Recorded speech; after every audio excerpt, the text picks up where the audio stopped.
মানুষ মারা গেলে কেউ যদি জানাজা না পায়, পরে লাশ মাটি দেওয়ার পরে জানাজা পড়া যাবে কি?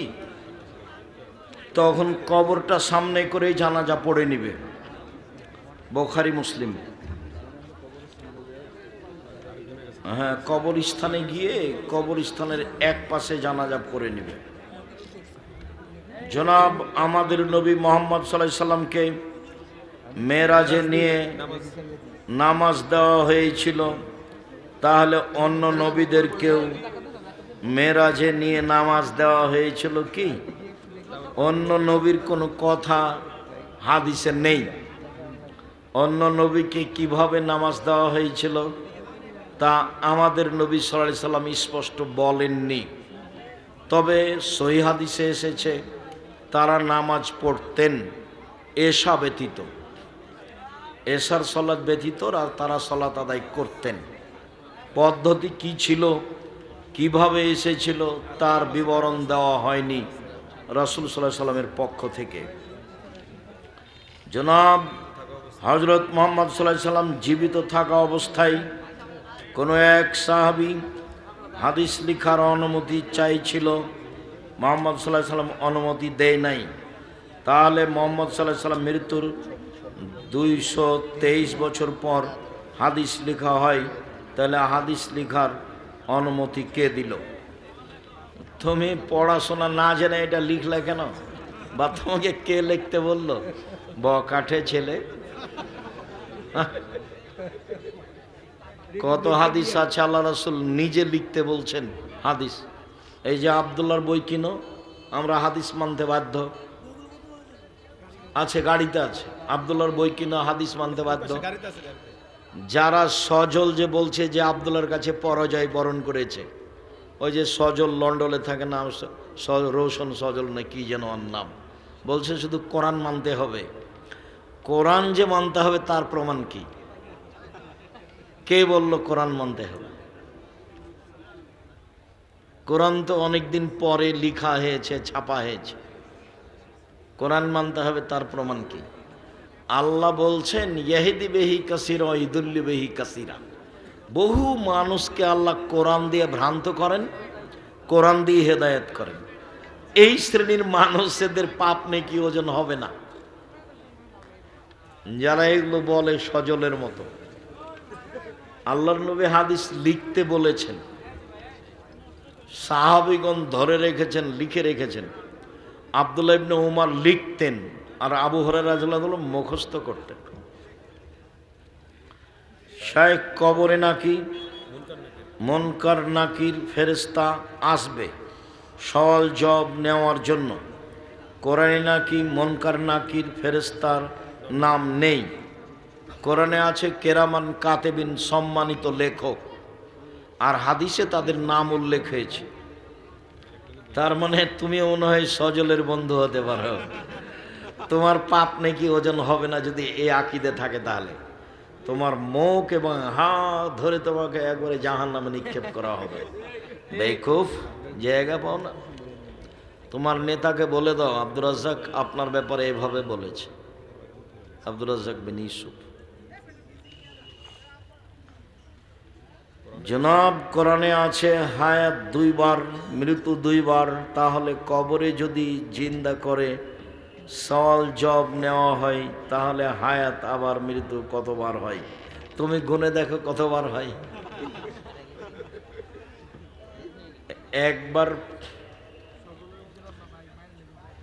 এ ছিল, শুক্রকীট ছিল, তখন মরা ছিল, জীবিত হয়ে দুনিয়া এসেছে। একবার জীবিত হয়েছে, আবার মারা যাবে, মারা গেছে, আবার জীবিত হয়ে উঠবে। তাই আল্লাহ কোরআনে বলেছেন 2 বার মরা, 2 বার জীবিত হও। জনাব মানুষ মৃত্যুর পর থেকে জান্নাত জাহান্নাম এর ফয়সালা দেওয়া হয় নাকি? হাসরের মাঠে বিচারের পর জান্নাত জাহান্নামের ফয়সালা দেওয়া হয়। ফয়সালা পৃথিবী সৃষ্টির 50,000 বছর পূর্বে দেওয়া হয়েছে। ওইটা তার তাকদির অনুযায়ী তার গতিবিধিতে বাস্তবায়ন হবে। পৃথিবী সৃষ্টির 50,000 বছর পূর্বে 4টে জিনিস লেখা আছে, হায়াতাহা ও মৌতাহা ও রিস্কা মাসায়বা। তার জীবন, তার মরণ, তার রুজি, তার রোগ ব্যাধি। এই জন্য তো আমি করোনা মানিনি। সারা দুনিয়া যদি একদিকে হয়, আমি আব্দুর রাজ্জাক বিন ইউসুফ করোনা মানব না। কিয়ামত পর্যন্ত যদি আর কোনোদিন কাবা ঘরে পরস্পর না দাঁড়ায় পায়ে পা মিলিয়ে, আমি বলবো না যে এটা জায়েজ। কেন? ফাঁকা ফাঁকা করে 3 ফুট পর পর দাঁড়ানো বৈধ করতে হলে আবার মোহাম্মদ সাল্লাল্লাহু আলাইহি সাল্লামকে আসতে হবে। তার চেয়ে করলে না আমি বেশি বুঝলে তাহলে তো উল্টা হয়ে গেল। আমরা ওরকম ধর্ম মানি না। আমাদের নাম মুসলিম, আমাদের ধর্মের নাম ইসলাম। আমরা বিশ্বাস করি আল্লাহ আছে, আমরা বিশ্বাস করি আমাদের নবী ছিলেন মুহাম্মদ সাল্লাল্লাহু আলাইহি সাল্লাম। আমরা এভাবেই সাক্ষ্য দিয়েছি। আমরা বিশ্বাস করি মানুষের মরণ হবে, কবরের শাস্তি হবে, কবরে ভালো থাকবে, পুনরায় জীবিত হবে, ভাগ্য আছে, জাহান্নাম জান্নাত আছে। আমরা এভাবে বিশ্বাস করি, এভাবেই মরতে রাজি। তুমি তোমার মতো মরগা তাতে আসে যায় না। আমরা কোনভাবে মরতে চাই? আল্লাহ, সেটা আমরা বিশ্বাসী যে আল্লাহ আছেন। আমাদের নবীর নাম মুহাম্মদ সাল্লাল্লাহু আলাইহি সাল্লাম। মানুষের মরণ হবে, কবরে শাস্তি সুবিধা আছে, বিচারের মাঠে মানুষ উঠবে, মানুষের পাপ নেকি ওজন হবে, জাহান্নাম জান্নাত আছে। আমরা এভাবে বিশ্বাস করি, এভাবে বিশ্বাস করব। দেহে শ্বাস থাকাকালীন পৃথিবীর কোনো সমস্যা আসলেও এখান থেকে ফিরে যাব না ইনশাআল্লাহ। এইভাবে আমরা ভাগ্যকে বিশ্বাস করি, এইভাবে আমরা আল্লাহকে মেনে চলি। যা হবে হবে, আমরা এটা মেনে নিয়েছি, এরই উপরে থাকবো ইনশাআল্লাহ। জি জনাব, আল্লাহ সকল আকারের স্রষ্টা, আল্লাহ নিজের নিরাকার।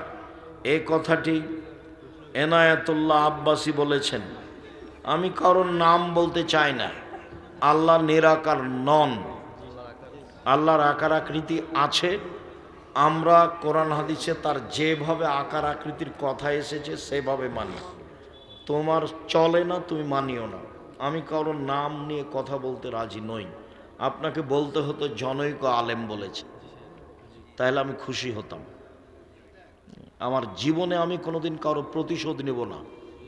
সে আমার যা বলবে বলবে, গালি দিয়ে ভরে ফেলে দিল। আমার জীবনে আমি কোনোদিন কারো বদনাম করব না। এটা আমার ত্যাগ ইনশাআল্লাহ। যা হবে হবে, কি হবে আমি চিন্তা করি না। যা হবে হবে, মানুষের বদনাম করব না। আমাকে গালি দিয়ে ভরে ফেলে দিলে বিমা এবং ব্যাংকে চাকরি করা যাবে কিনা?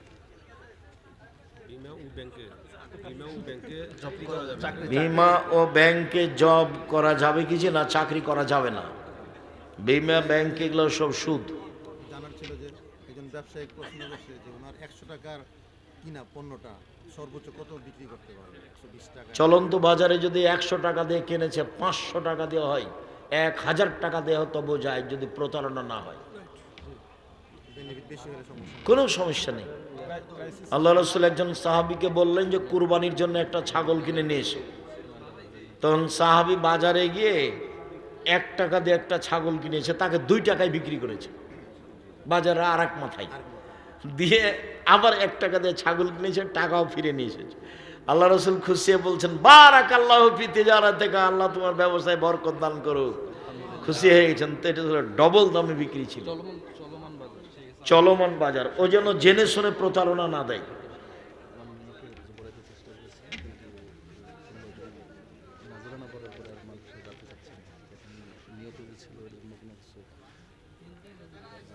না, কোনো কিছু মান্নত মেনে থাকলে কাফারা লাগবে।